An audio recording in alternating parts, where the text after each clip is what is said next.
So while America is booming in the 1950s and 60s, it's not booming for everybody.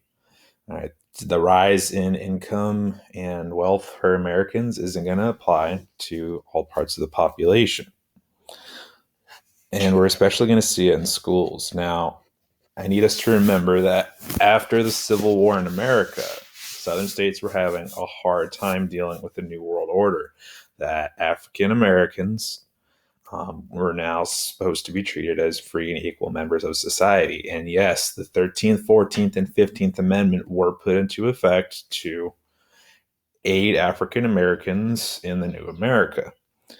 But, we got to keep in mind the southern states, especially those who are now re-led by people who are still racist, were trying their hardest to make sure African Americans didn't get a fair shake.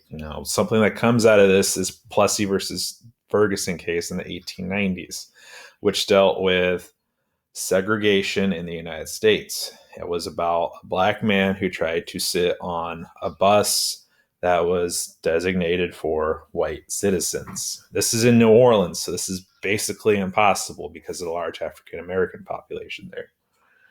So the case goes to court, but it gets shot down because the Supreme Court is going to argue that as long as equal facilities are provided, then the races could be separate. Now, it was only equal on paper, and this is going to become more and more apparent in schools. So, white children in the 50s and 60s often enjoyed schools that looked like this: nice, modern, had the best stuff. Whereas African American children in the 50s and 60s could look forward to rundown schools, leaky roofs, old materials. So, yes, the facilities were separate, but it became very, very apparent that they were not equal.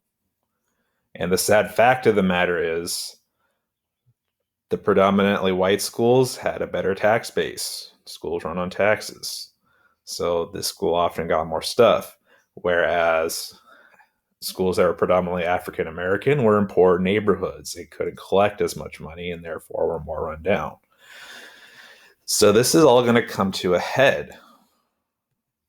Because if America is booming, everyone should be reaping the benefits of it. Now, this leads to an incident called Brown versus the Board of Education. All right, so this is an overall case.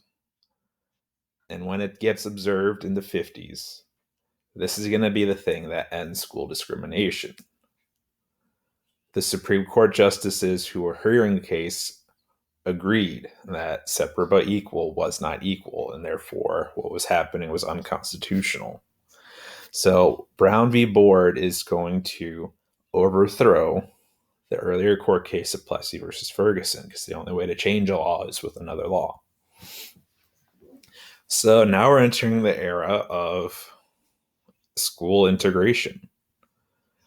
All right. Now, we can't think of Brown versus Board of Education as the be-all, end-all Supreme Court case. There was actually something happening down in Virginia that led to this decision. And there was a little place called Prince Edward County, and it all started with a high school junior who was named Barbara Johns. She's African American herself, and she went to an all African American school. Now, she knew what conditions were like at the white school on the other side of town.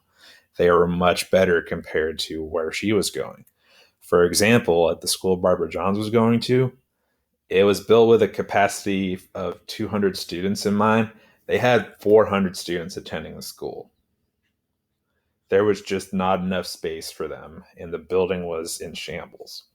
So Barbara Johns leads a peaceful protest against what's going on. Now, her case gets taken up in court, but ultimately nothing becomes of it. Now, when your case fails at the local level, what you can do in America is you can appeal that case. And if you appeal it, it could lead to the Supreme Court. Well, Barbara Johns wasn't the only person who aroused a case against school segregation. There were a few others. So, what an organization called the NAACP decides to do is they combine all these singular cases, and they're going to combine it together into Brown versus Board of Education, which gets everything overturned in 1954. So by 1954, American schools cannot segregate out races, and they have to combine populations. So some of the key people that are involved in this. Now, at the tippy top, at the federal level, we have a man named Thurgood Marshall, and he's part of the NAACP legal defense team. Thurgood Marshall, if you're familiar with your court history, he's going to go on to become the first African-American Supreme Court justice. And Brown versus Board of Education was kind of his jumping off point in his legal career. Earl Warren was the Supreme Court justice who helped the decision to overturn this. And for Virginia, for Barbara Johns, the NAACP lawyer provided was Oliver Hill. So without Oliver Hill, case can't get brought up to Thurgood Marshall, who couldn't bring up to Earl Warren. So without these men, Brown versus Board of Education doesn't go through. So people, and I particularly mean the white citizens of the area, were not happy with the new school integration. So the white people who could not handle the New World Order led massive resistance to integrating schools. So, and some of their actions were very, very strong. Sometimes they would straight up close the schools rather than have their children integrate.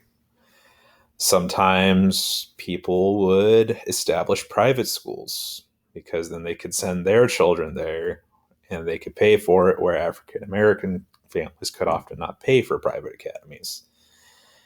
And if closing the school or making a new school didn't work, a lot of people left urban school systems. They moved out of the cities and into the suburbs. So this is a phenomenon called white flight, where white people literally could not handle integration.